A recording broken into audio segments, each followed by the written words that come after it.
Sino? Gusto mo Ats mag-eulogy? Gusto mo? No, I'm not. Makalit na kasi. Sige. Sure ka? Makalit. Kahit short lang.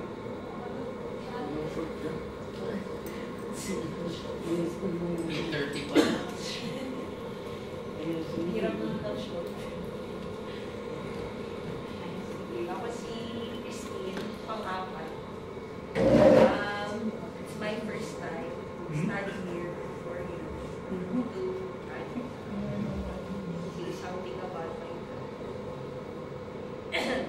I'll try my best to do it.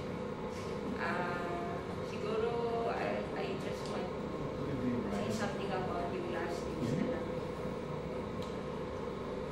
Kanilad ang sinabi ni Nia kanina.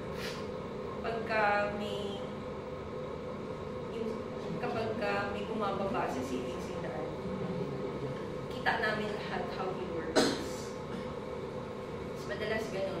And madalas na kwento ni Mami na kinakabahan na yan, ganyan. But, Daddy was a warrior before.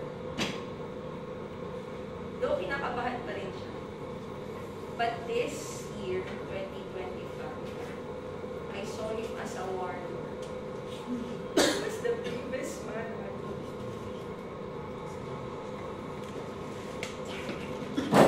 Cut!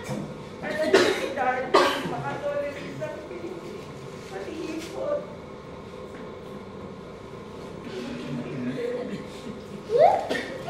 But he fought hard. Call me. From February until November 5, he wanted to get well. He knew that we all wanted him to live longer, to see him healthy. Ayaw niya nagpapacheck up. Pag sinasabi na, pa-check up ka dad, paayos mo na yung kidney stone. Oo, pero uwi yan ng Isabela. So my dad was the bravest man.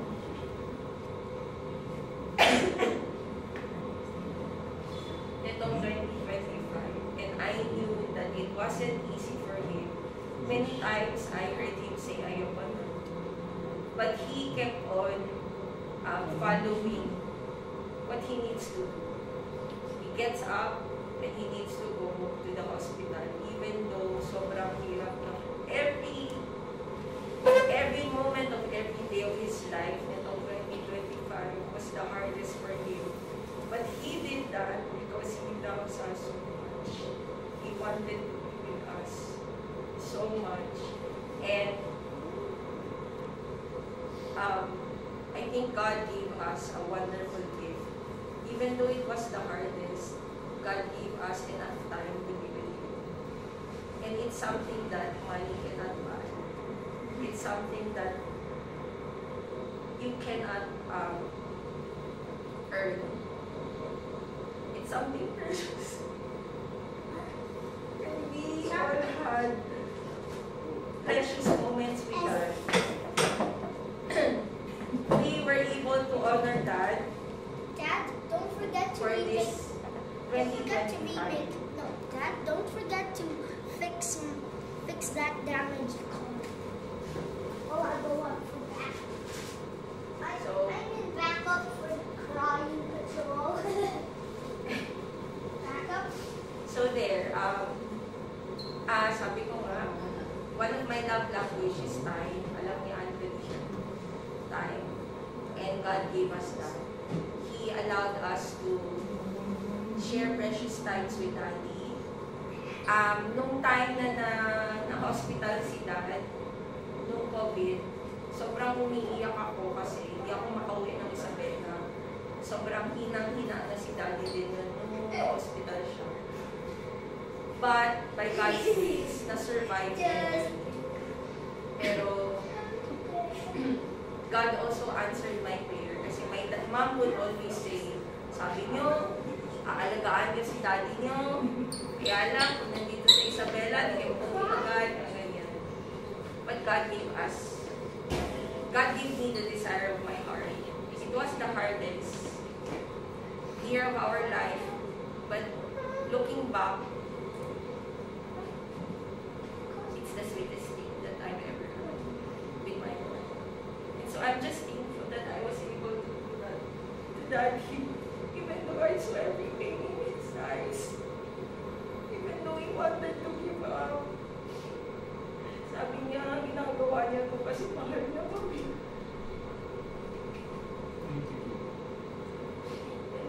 Siguro lastly, though marami pa sana, pero lastly, I read about God sa Bible and sa mga people around me, especially sa mga groups and sa mga Sunday messages, and my relationship with Him, I experienced God. But through Daddy, I was able to experience the heart of God. The heart of God. He showed me how compassionate a father is. How a father can love unconditionally. Kasi kahit hindi Chinese yung napangasawa, pinayawagan siya. Nung bata ako, sabi niya sa akin, Dad, paano pag hindi Chinese na pangasawa mo? Sabi niya, huwag ka na umuwi ng bahay. Pero nung time na nagpaalam si Ate, He gave us the blessing. And the only reason that He did that, because He loves me so much. And I will always be thankful to my dad for the love that I can never repay or return. I can never outgive. And that is God. His love I can never outgive. His kindness I can never outgive. His mercy and grace. Even His forgiveness. Yes, forgiveness, because one of the things that struggle si Daddy is to forgive. But because of Christ, He was able to forgive. And yun din yung binibigay niya sa amin. Last na. Isa sa pinaka-hardest kay Daddy is to say sorry. Pero alam nyo, nitong last, ewan ko lahat kayo yata, lahat kami nakarinig kay Daddy. Papatawag niya kami. Sasabihin niya, sorry And I know that it's the hardest word for Him. But He always said sorry nitong last month. And so yun. So I just thank God for my dad, because through him, I experienced the heart of God.